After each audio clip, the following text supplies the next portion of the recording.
Hello everyone, this is the tutorial for problem 3.7, the muffin pan, on page 114 of your textbook. If you do not have your textbook open to page 114, go ahead and pause the video and resume it as soon as you have your book open. So before we get started on the 3D part, I do want to look at the 2D drawing of the muffin pan. You'll notice that we have 12 muffin wells here. We'll draw one and we'll do a linear pattern to linear pattern the rest in there. I do want you to take note of this 0.05 dimension. That is the thickness of the sheet metal.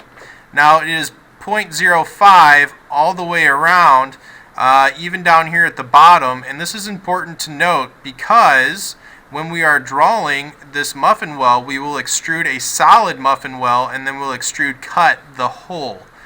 When we extrude that solid muffin well, the depth is not going to be 1.5, but it's going to be 1.55 because we have the thickness of 0.05 down here at the bottom.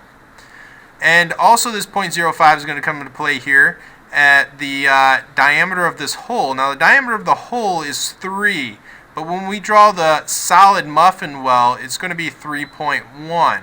The reason why it's going to be 3.1 is because we need 0.05 on the left side, 0.05 on the right side, and that equals 3.1. So let's go ahead and get started on this 3D part. Alright, so I'm going to start with the Features tab, Extrude Boss Base, and the front planes. I'm going to use a center rectangle tool, and I'm going to smart dimension it to 10.5 and 14. I'm going to go fast, so go ahead and pause the video as you need to. And the thickness is going to be 0.05. And change back to my front view.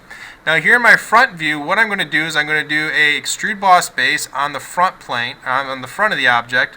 I'm going to draw in my circle. Now this is going to be the solid extrusion that we're doing here first, so I need to do 3.1.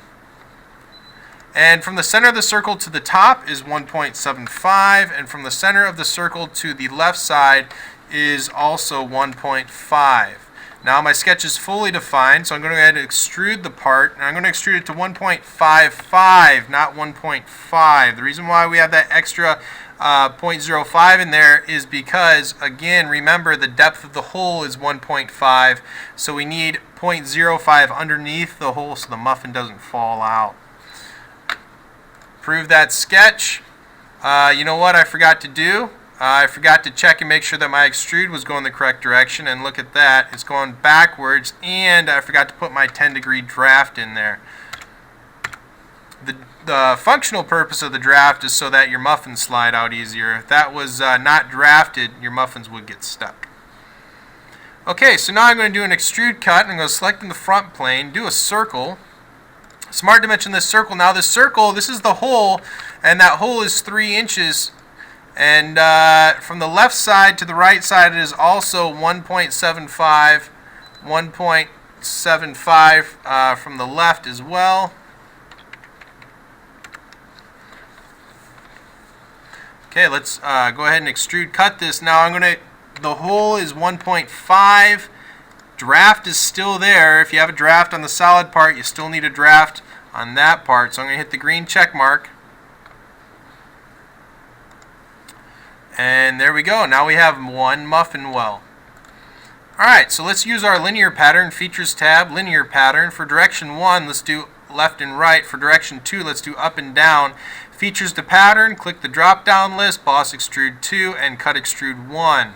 Now the distance between the muffin wells on center is 3.5 and 3.5. Alright, now left and right there's 3 instances, up and down there's 4 instances. Go ahead and approve that sketch, and boom, now we have all of our muffin wells. The only thing that we're missing now is the fillets here on the outside. Now it is possible to do the fillets as part of the sketch. I personally don't like using the sketch tool fillet. I like the features tool fillet just because it's easier to change later. So Features tab fillet, and this is the only part I don't like about using this fillet, is that you have to zoom in real close to do it.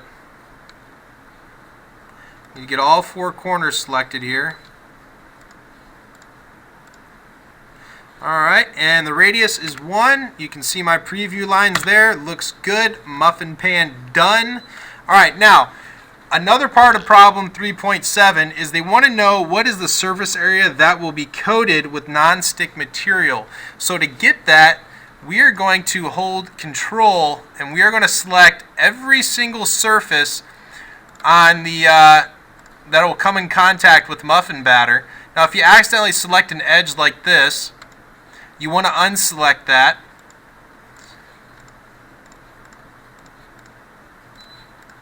And there, I am not going to do this one because I'm not going to give you the answer.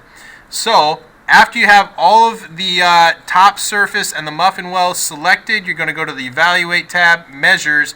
You may or may not have to select this drop-down arrow. If you get some sort of an error message here when you try to do this, you probably selected an edge, so just unselect everything and just try it again. So the total surface area that I have selected here is 258.06 inches squared. Now, when you do it, it'll be higher because you're going to include this muffin well here as well. I'm just not going to include it because that's your job.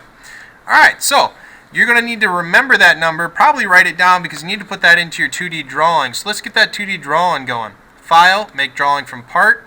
It's going to make me save it. I don't really want to save this, so I'm just going to save it to my desktop as junk L. I guess that'll work. Save. I'm going to browse for my template.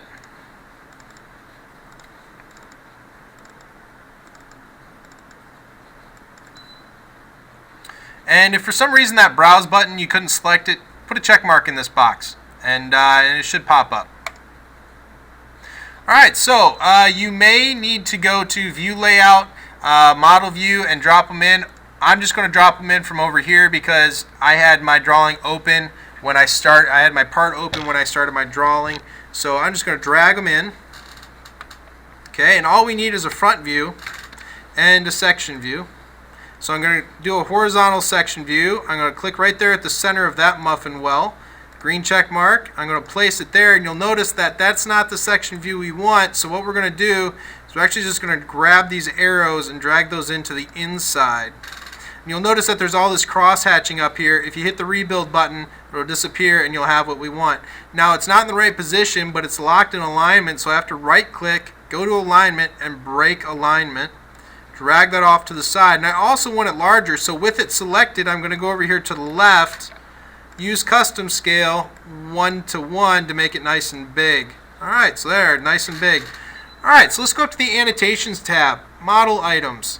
I'm going to click there, and I'm going to click there. Nothing popped up over there, probably because it's a section view.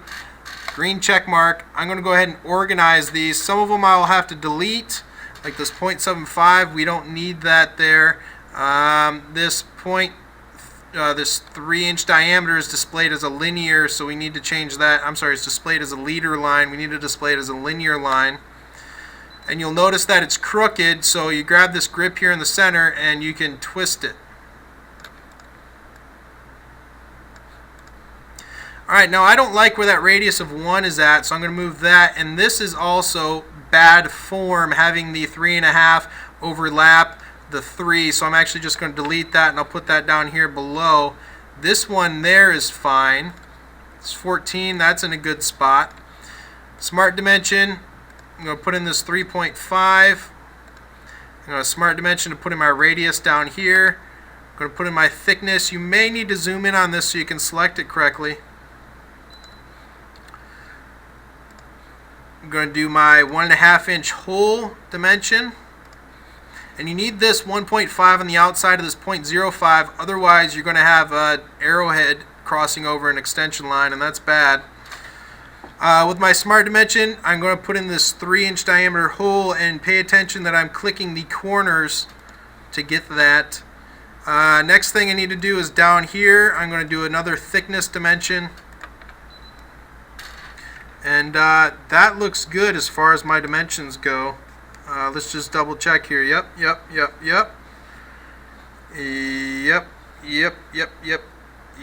Yep. All right. Looks good. So I need to go in and put TYP after this so that whoever's reading this print knows that 3 inches is a typical size for that. So just select the dimension over here on the left side, space TYP. I'm doing that for all 3 of these. After you have that done, go ahead and line them up. That just makes it look nice. Ease of reading. Alright, let's go ahead and clean this up a little bit there. It's a little bit far away. That looks good. Now we need our note.